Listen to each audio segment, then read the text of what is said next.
अन्नादिक जीवन। अन्न में हमारा जीवन है। 4 दिन तक तुम्हें भोजन नहीं मिलेगा तो भोजन के बिना गोविंदाय नमो नमः, तो उसमें हमारे प्राण हैं भैया। और साधु का क्षण बड़ा कीमती होता है, इसलिए कह रही हैं भक्ति देवी, हे नारद आप एक क्षण के लिए ठहरिए। दर्शनम तव लोकस्य, आपके तो दर्शन करने मात्र से ही सारे पाप मिट जाते हैं। मेरे न जाने कितनी जन्मों के पाप धुल गए जो आपके दर्शन प्राप्त हो गए। नारद जी उस देवी के पास गए, रोती हुई जो रो रही थी, और उस देवी से कहा कि देवी तुम कौन, काशित्वम कौन हो तुम। तब तक नारद जी ने देखा कि उस देवी के सामने 2 बूढ़े अचेतन पड़े हुए हैं। नारद जी ने कहा ये कौन है, हे देवी तुम कौन हो। और ये जो 2 बूढ़े पड़े हैं काबिमो, ये कौन है। और तमाम ये जो देवियां तुम्हें घेर करके बैठी हैं ये कौन है। बद देवी सविस्तारम स्वस्य दुःखस्य कारणम, हे देवी तुम्हारे जो भी दुख का कारण है मुझे बताओ। तब उस देवी ने कहा है महाराज मेरा नाम है भक्ति देवी, अहम भक्तिरिति ख्याता इमौ में तनयो मतो, ज्ञान वैराग्य नामनो काल योगे ही न जर्जरो। हे महाराज मेरा नाम है भक्ति देवी, और जो ये 2 बूढ़े पड़े हैं ना ये मेरे पुत्र हैं, और इनका नाम है ज्ञान और वैराग्य, ज्ञान वैराग्य नामान। और तमाम जो ये देवियां घेर करके बैठी हैं ये गंगा यमुना आदि सरिताएं हैं, नदियां। नारद जी ने फटी फटी आंखों से देखा, देवी ये तुम्हारे पुत्र। बोले हाँ महाराज। नारद जी ने कहा इनकी दशा ऐसी कैसी हुई। तब कहती हैं काल योगी न जर्जरो, ये तो समय का खेल है कि मां तो जवान हो गई हैं, बच्चे दोनों बूढ़े हो गए। हे महाराज मैं आपको अपना पूरा परिचय सुनाती हूं। उत्पन्ना द्रविड़ी साहम वृद्धिम कर्णाटके गता, क्वचित क्वचिन महाराष्ट्रे गुरुजरे जीर्णताम गता।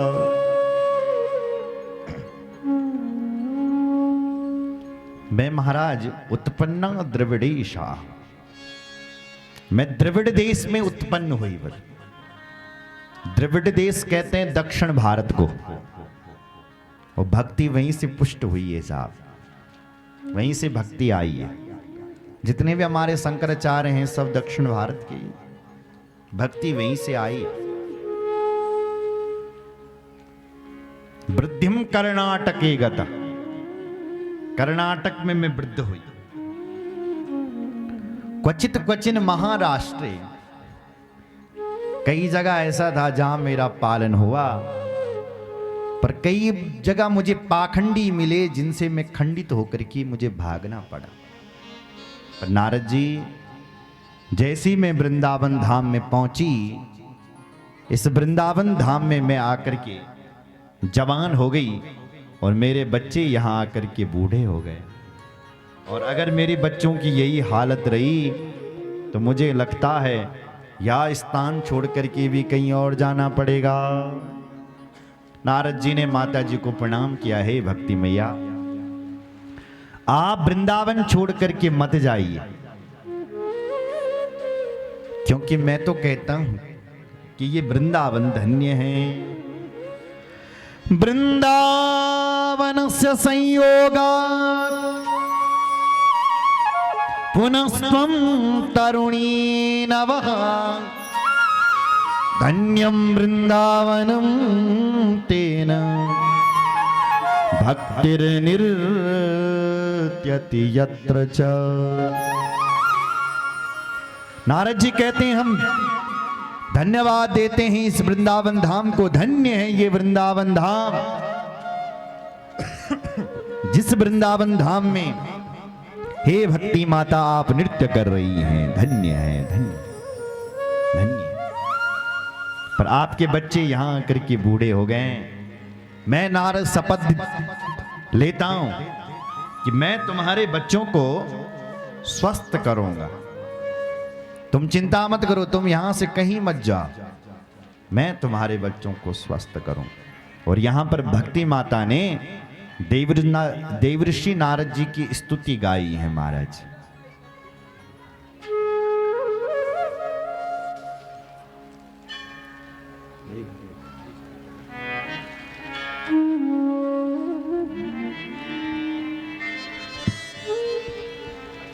तानपुरा थोड़ा कम कर दो जरा।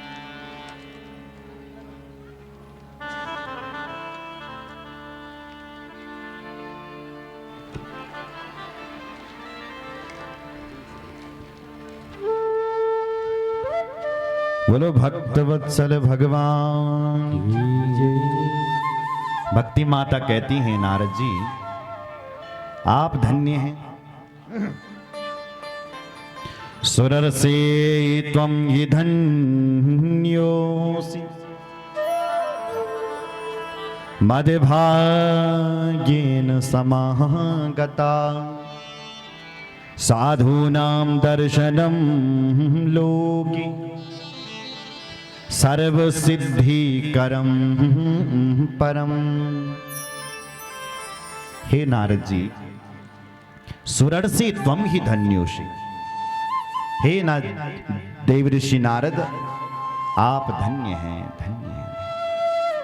मेरे भाग्य खुल गए जो आपके दर्शन मुझे प्राप्त हो गए, क्योंकि साधु नाम दर्शनम लोके सर्व सिद्धिकरम परम। साधुओं के दर्शन करने मात्र से महाराज सिद्धियां मिलती है।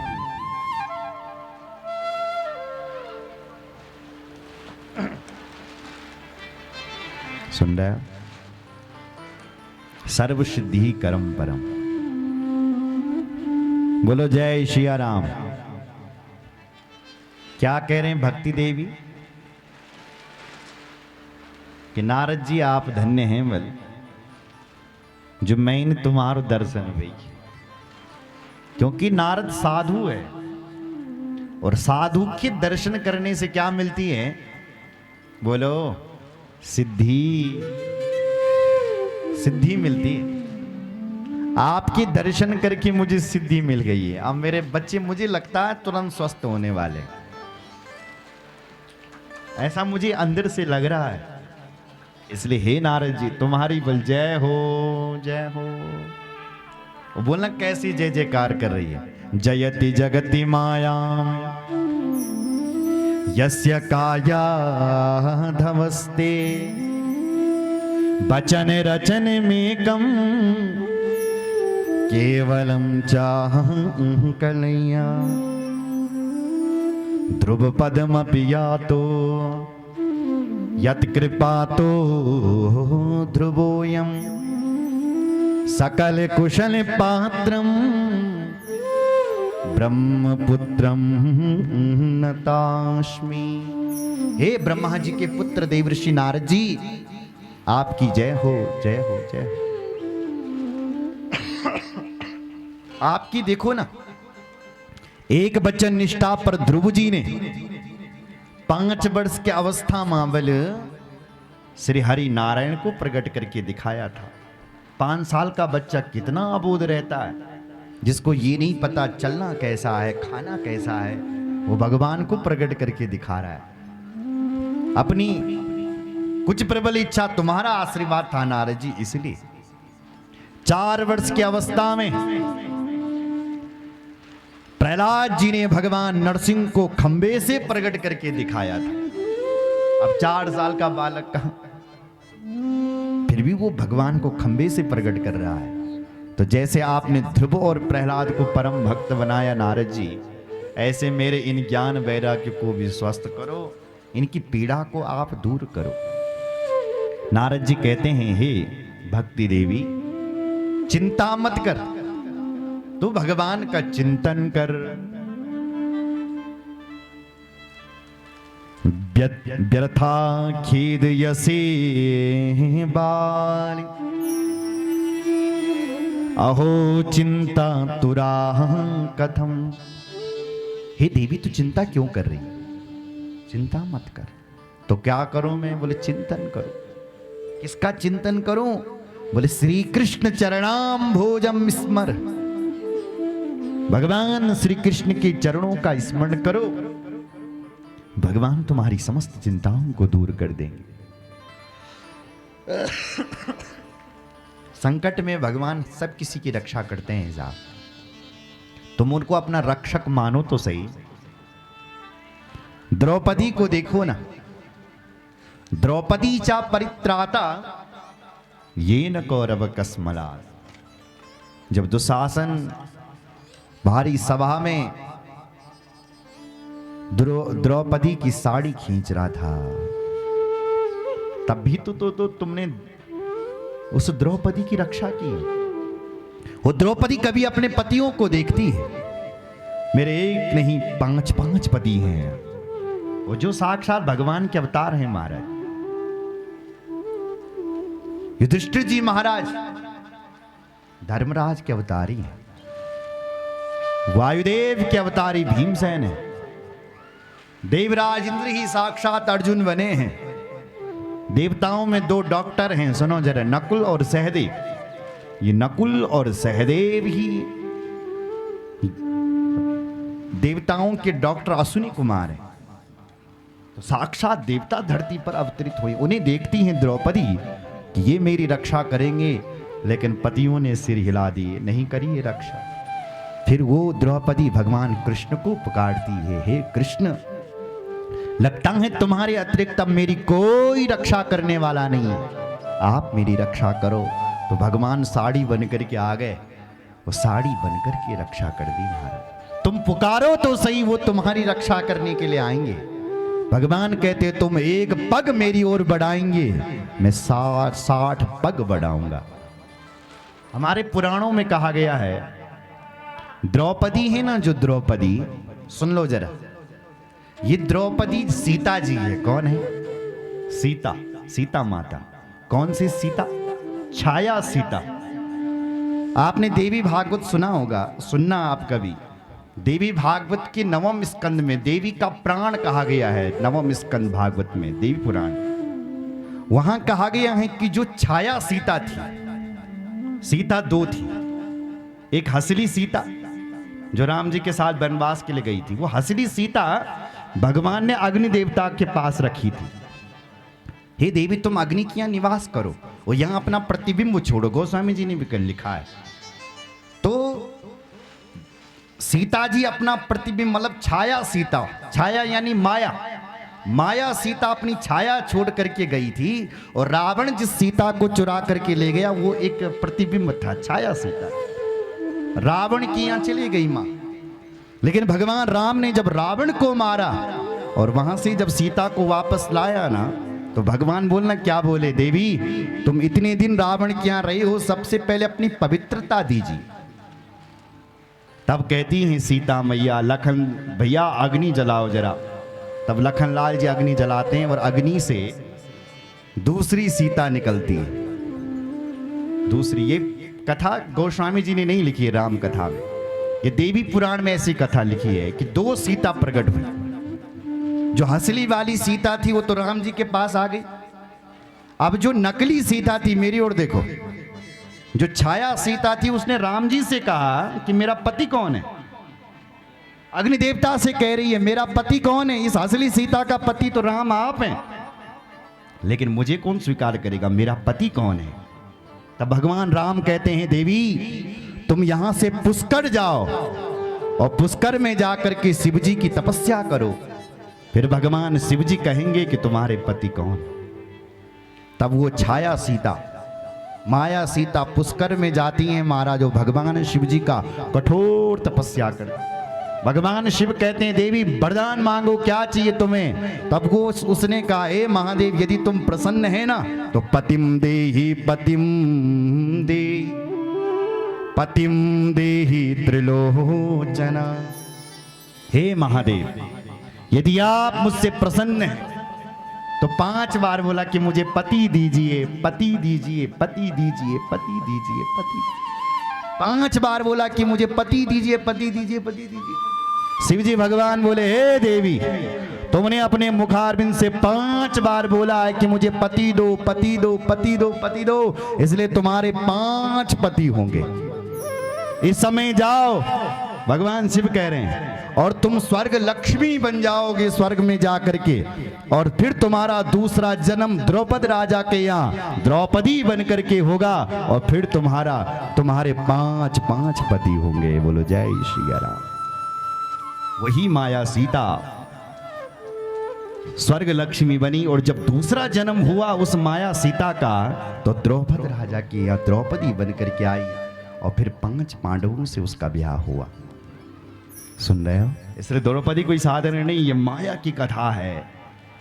लिखा है वहां की ये माया देवी की कथा हो रही है, ये देवी की कथा हो रही है उस महामाया की।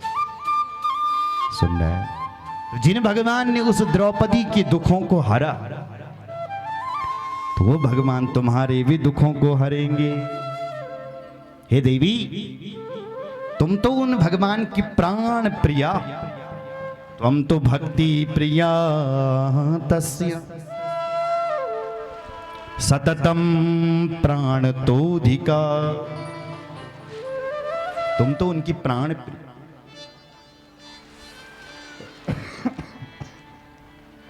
जिसके हृदय में भक्ति रहती है ना, वो चाहे नीच का घर भी क्यों ना हो, भगवान वहां भी चले जाते हैं महाराज।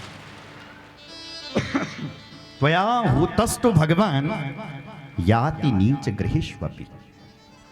बस हृदय में भक्ति होनी चाहिए। और तुम अपनी चिंता मत करो भक्ति देवी, बच्चों की चिंता मत करो। मैं नारद तुम्हें शपथ पूर्वक वचन देता हूं कि मैं तुम्हारे बच्चों को स्वस्थ करूंगा। अन्य धर्म तिरस्कृत्य पुरस्कृत्या महोत्सव तदान हरेर्दासो लोके त्वां न प्रवर्तये।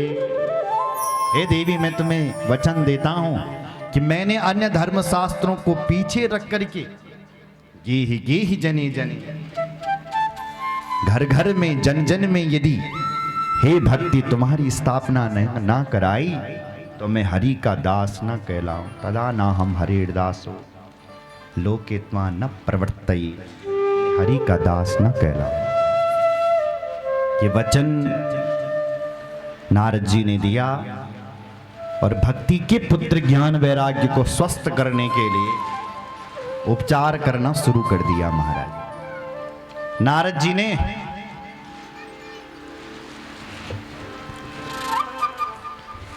ज्ञान वैराग्य को स्वस्थ करने के लिए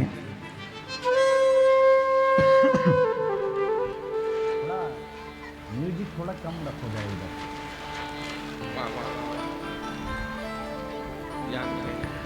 उपचार की तो क्या उपचार है हमारे पास? अगर आप किसी संत ब्राह्मण के पास जाएंगे, बोले भैया हम बीमार हैं, ठीक नहीं हो रहे हैं, कुछ उपचार कर दो, तो क्या करेंगे ब्राह्मण देवता? उपचार सीधे बोलेंगे आपके लिए पाठ कराओ आप। क्यों जी? तब ठीक रहोगे। डॉक्टर के पास कहोगे तो डॉक्टर साहब दवाई लिख के देकर जाओ, लेकर के आओ, ठीक हो जाओ। ब्राह्मण देवताओं के पास जाओगे तो कहेंगे फलाना है तो पाठ कराओ भैया।